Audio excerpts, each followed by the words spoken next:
जंहिंजे पेट में फिरके वारित आहे, जंहिंजे पेट में तासब आहे, जीअं पैदा कयो आहे उनखे तूं सुञाणजे, तॾहिं तॾहिं पंहिंजे नफ़्स खे तूं सुञाणजे। ही ज़ालिम जेको नफ़्स तुंहिंजे अंदरि जेको छिपियो वेठो आहे उनखे तूं त सुञाण। वफ़ी अनफुसिकुम फला तबसुरून, तूं त नियार त सही तोखे मालिक पैदा छो कयो आहे। या इश्क जी बाहि आहे, या इश्क जी बाहि तुंहिंजी इन थधाण में कोन वेंदी।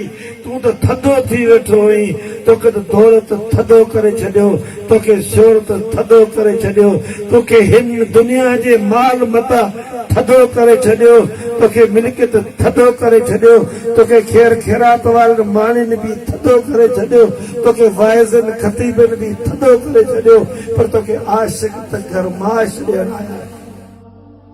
तुंहिंजी इश्क जी बाहि भड़कंदी, तूं नफ़्स ते कंट्रोल कंदे, उन ज़ालिम तूं उन नफ़्स ते कंट्रोल कंदे त तुंहिंजो रब बि तोखे मिलंदो। ऐं तुंहिंजो रब जॾहिं तोखे मिलंदो तोखे उहा फ़र्क़ पवंदी।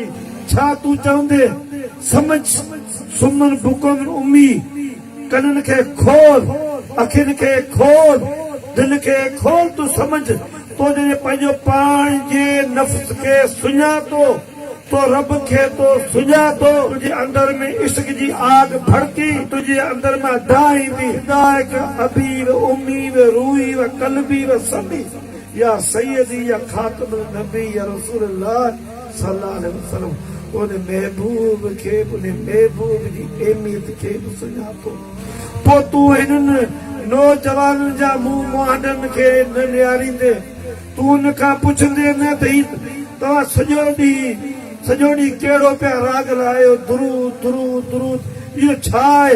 तोखे कहिड़ी ख़बर त दुरूद आहे छा? तो इन दुरूद जे अनमोल खज़ाने खे को मश्किली सम्झो आहे, को तव्हां पोइ उनखे दामो सम्झो आहे? दुरूद शरीफ़ तुंहिंजे दर्दनि जी दवा अथई, जेकी तोखे सिहत जूं बीमारियूं आहिनि, तोखे तूं तालीम में कमज़ोर आहीं, तुंहिंजी रोज़ी तंग आहे, बारिशूं अची वयूं, तुंहिंजा घर ऐं फसल सभु तुंहिंजा तबाह थी विया, तुंहिंजा हिन हाल थी विया, तुंहिंजा रिश्तेदार तोखां मुंहुं मोड़े विया, तुंहिंजे दोस्तनि तोसां धोखो कयो, तोसां हिन जान बि पंहिंजी पूरी कई, तोसां कंहिं बि घटिताई कोन कई। पर दोस्तो इन दुरूद में तव्हांजे दर्दनि जो इलाज थो। खबरदार, इन दर्दनि जी दवा खां महरूम न रहो। रूह में फिरके वारित पैदा कई वई, तुंहिंजे रूह में नफ़रत पैदा कई वई, तुंहिंजे रूह में कीनू पैदा कयो वियो, रूह में बुग़्ज़ पैदा कयो वियो। पर तूं जेकॾहिं दुरूद पढ़ंदे त तुंहिंजा इहे मर्ज़, रूहानी मर्ज़ खे ख़तमु कयो वेंदो, इन्हनि खे साड़ियो वेंदो, उन्हनि में हिकिड़ी मोहबत पैदा थी वेंदी, उन्हनि में हिकिड़ो इज़त पैदा थी वेंदो, उन्हनि में आजिज़ी पैदा थी वेंदी, जेकी हिननि कलंदरनि खे ॾिसो मिलनि था त अखियुनि मां पाणी में। ही मुंतख़ब कंदा आहिनि, हिन खे मुंतख़ब कयो वियो आहे। अंत बैर जी, तोखे कहिड़ी अंत बैर जी ख़बर? तोखे पंहिंजे नफ़्स जी ख़बर कोन्हे, तोखे पंहिंजी ख़बर कोन्हे, तोखे पंहिंजे मालिक जी ख़बर कोन्हे। तूं कंहिंखे सजदो पियो करी, तोखे उनजी ख़बर कोन्हे त तुंहिंजो सजदो कंहिंखे पियो करी, उनखे तूं न निहारे सघीं थो। तूं त रुगो पंहिंजो अखियूं उन्हनि शयुनि में हणियो वेठो आहीं त किथां मूंखे वंड घणी मिलंदी।